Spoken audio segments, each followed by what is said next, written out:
నీ వలనైతే సమస్తము సాధ్యమేగా.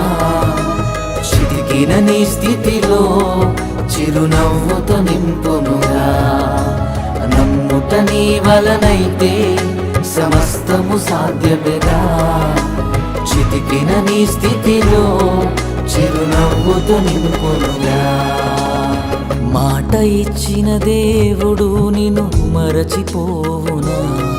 నిన్ను దీవిస్తాను అన్నవాడు దీవించమానునా?